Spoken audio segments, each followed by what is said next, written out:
Welcome back. Today we're going to one of my many happy places in the area, and this one's pretty special to me, and I'll tell you why in a minute. Enjoy the intro. Even when you feel low, you can still go. Even when you feel slow, you can still go. Even when there's no hope, you can still go. I never answer to no, man, I still go. Go, go, go, go, go, go, go, go, go. Again, welcome back.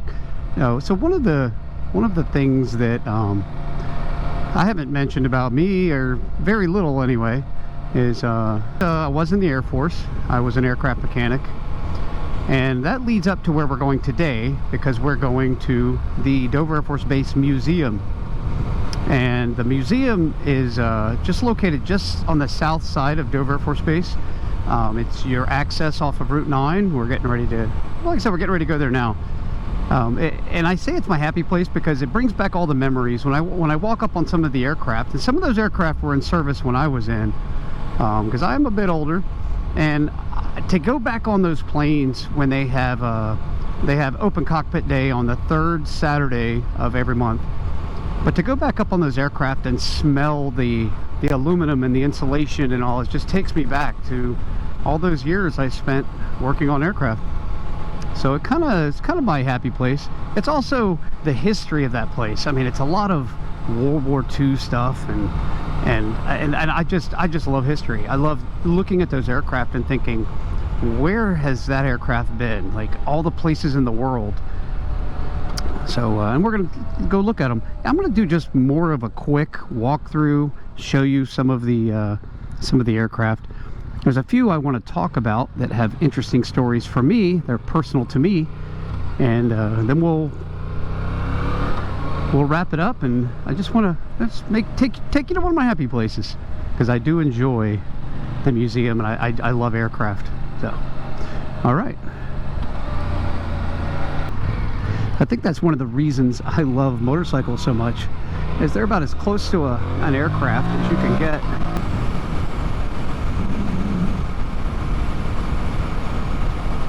So if you're heading to the museum and you haven't been there before and you're just curious how to access it, again, it's off of Route 9, just south of the base.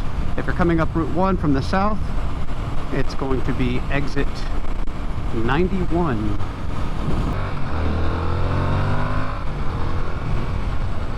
And this is Route 9 as well, so this is a very scenic ride. If you're ever on your bike and you're not from Delaware, this is probably the most famous Delaware ride. It pretty much goes right up the eastern side of the state, and it's a beautiful ride. And if you go back and watch my New Year's ride, that's where we did. We went from Bear, Delaware, all the way down to down Route 9 here. So this is open Wednesday through Sunday. They are closed Mondays and Tuesdays from 9 to 4. And since it's already after 2, I'm not going to have a whole lot of time to cover stuff, but I only want this video to be about 10 to 15 minutes anyway. Otherwise, I lose your guys' attention, because you probably have ADHD like me. Okay, not H, because I don't have the hyperactivity. I lose my attention. ADD, there you go. I have ADD. What was I talking about again? Now this is a Saturday, so we might be a little busier, but this is kind of a normal crowd. Sometimes they have ceremonies here. A lot of the military like to retire here, or have their retirement ceremonies here. But yeah, this looks like it's just going to be a nice day for not very crowded. Now if you come in you're on a bike, there is motorcycle parking, and it looks like there's about 7 spots. So just roll on in here, park your bike, and go on inside. This is kind of the main parking area right over here, right by the oldest hangar on base. But also there's overflow parking on the other side, or in front of that aircraft over there. And as you see, the main entrance is right on the side over here, where the glass doors are.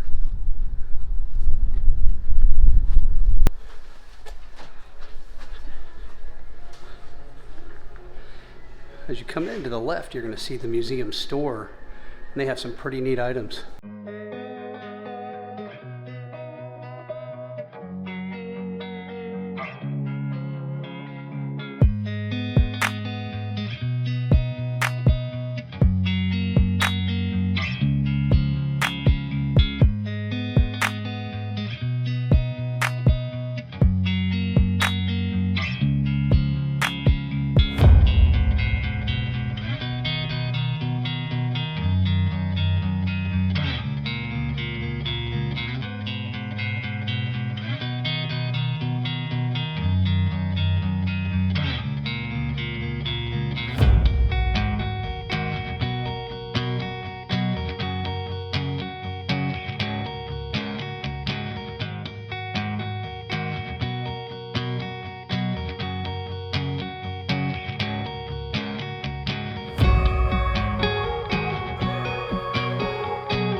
I love this cargo compartment comparisons. So as you walk along, you'll see the different types of aircraft listed. And it's amazing. Let's go for a walk. Let's see how long it takes us to get to the largest cargo compartment of any aircraft in the Air Force inventory, or past and present. You know which one it is? Yeah, you've probably already guessed it. It's Fred.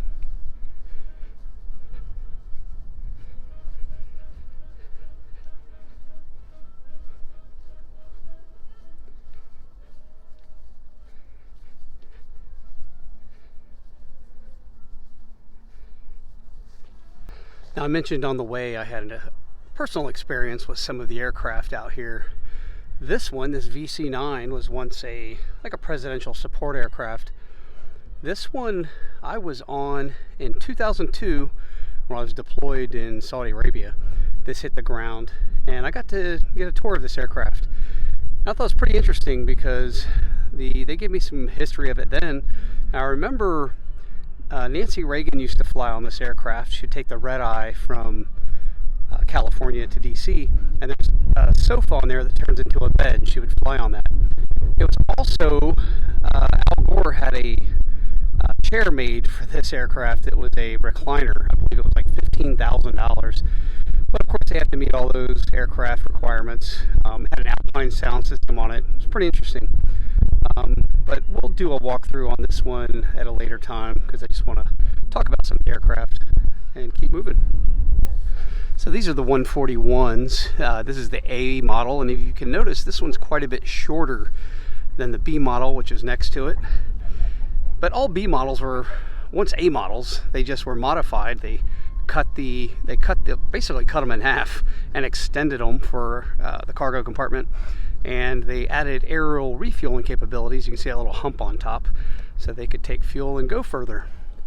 This is one that I have an experience with. This had landed when I was at work one night, and they had done an inspection on the aircraft, which they do all like a through flight inspection down at the transit, and they determined this one had a cracked landing gear trunnion and it was not repairable. So they just told them to wheel it over here to the museum, and it's been here ever since. And this is that cracked trunnion. You can see right there that big crack. So this plane could not fly again. So you get to come here and enjoy looking at it. Now this is one of the newest arrivals here, is the KC-10, and that's going to be sitting there for a little bit, but they are building another ramp to accommodate this aircraft. They're extending this ramp because, as you can see, it's quite full out here.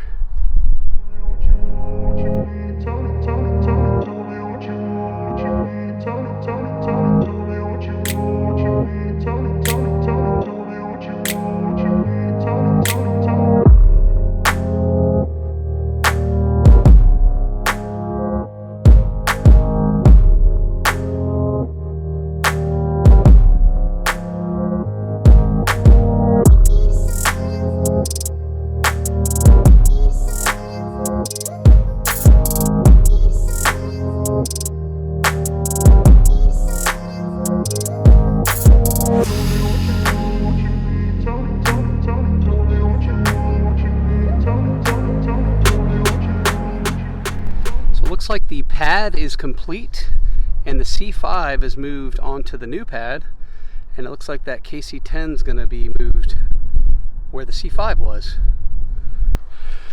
Well, that's going to wrap this one up here at the museum. If you ever get a chance, come out and just spend a day, read all these signs. There's so much interesting information about these aircraft, all the history behind them, and a lot of the time you come out here on a weekend, you're going to have a lot of volunteers, a lot of the retirees, and they'll tell you some crazy stories. These guys, they're here for a reason. So, all right, till then, catch you on the next one.